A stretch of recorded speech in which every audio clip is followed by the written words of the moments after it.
the big domino fell. Matthew Stafford agreed to terms last week with the Los Angeles Rams. He'll go back there. It'll be his 5th season as a Ram. He's going back there for less than he was offered from the Rams, from the Giants.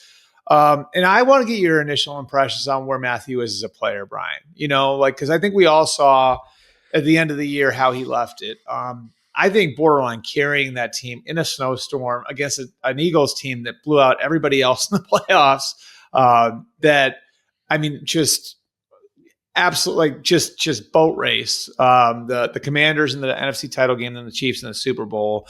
What was your initial impression when you saw Matthew going back to the Rams? Because I think there was a fit out there for him with the Giants and with the Raiders, and there were reasons why those places made sense. So, what was your initial impression when you saw the news that Matthew's going back to the Rams? Yeah, there's not many guys I respect more than Matthew Stafford. Shout out to the draft class of 2009 as we sit here and get ready to talk about the last guy standing at the quarterback position. So, look, I met Matt when it was my senior year. It was his last year at Georgia. We played against each other in the Capital One Bowl. So I've known him for a long time. And the one thing I would say that he's done is he's always been tremendously talented at throwing the football, but he has continually progressed his level of quarterback play. And as you mentioned, I mean, basically put that team on his back with injured ribs, right? Like it came out after the fact. I mean, this guy's as tough as they come. There's always that viral clip when he was in Detroit, like his shoulder gets separated. He has to go do the 2-point play. I think this shows the commitment that the Rams still think that they can win now with him at quarterback. Obviously, we'll see how that affects the Cooper Kupp. Are they going to trade him? Where are they going to trade him to? But I was kind of excited for the prospect of him going to a place like Vegas, going to a place like the Giants, because he's the type of quarterback, in my opinion, even at his age, that can make your team a playoff contender immediately. That's just what it is. And you talked about it. This league is quarterback driven. And if you don't have one, you don't really know where your team's going to go. But if you have Matthew Stafford, you know you have the potential to get to the playoffs. And as we've seen, if you get to the playoffs, you put yourself in position for a run like he did his first year there in LA.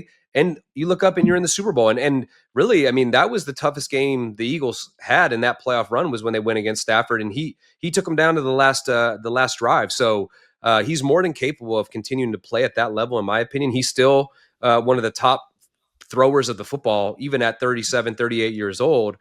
He's like one of those guys I think will be able to throw the football until he's 60. It's just a natural ingrained motion for him. He's taking care of himself and he's tough. So I think the Rams were wise to figure out a deal with him because it allows them to stay in contention in the immediate future.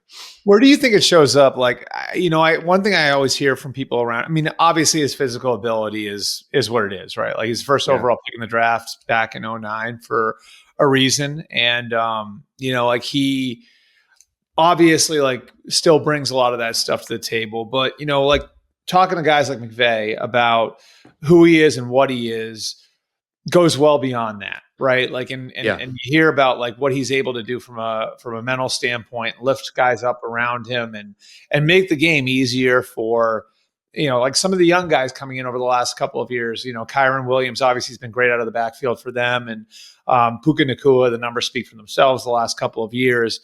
Like when you watch Matthew play, where do you see things that maybe somebody like me, can't see, something like maybe somebody like me can't see, that you watch him and it's like, my God, that's something that separates him. That's something that he's doing that's just at another level than 99% of the other guys who play the position. Yeah, I think in my opinion, and this is something that I would hear Tom preach, year after year after, playing with him, is as a quarterback, you theoretically, you see more as your career goes on. And so when it comes to the mental side, you should always be improving. And that's something that you see with Matthew Stafford 100%. So there's a few plays that come back to my mind just from last year. One, I was at the game here when they were playing the Patriots, and they're bringing an all-out blitz, which for a lot of people, I mean, a blitz zero, all-out blitz is very rare, like in the middle of the field, in the middle of the game. It's kind of more what we call a gotta-have-it play, or possibly even down in the real red area. And you could see him and he sees it coming, and he knows exactly how much time he's going to have. He drifts, he throws a beautiful ball to Cooper Kupp. I mean, that's something that comes with experience, just knowing what's coming, knowing where your go-to guy is, what his route is, and then delivering the pass. And then there was a touchdown pass that you talk about Dave Ragone. I remember texting him after the game, like, was that designed? And it was the little bootleg to the left. And the running back inserted himself through the middle of the line and caught it in the end zone. I don't know if you remember this play, but it was kind of down in the low red. He booted left, no one was open, and he kind of flipped his hips and threw it back. And having played in that system, I never really recalled a back kind of leaking out over the middle of the ball when it came to the boots. They would always leak out to the backside as your outlet. And the way that he was so able to process that, get to that back, and it was a touchdown, I was like, that had to be like a designed leak back. And I text Ragone, he's like, no, he just found him. And that's where you see like a guy who's played so much football and still has the talent to do it.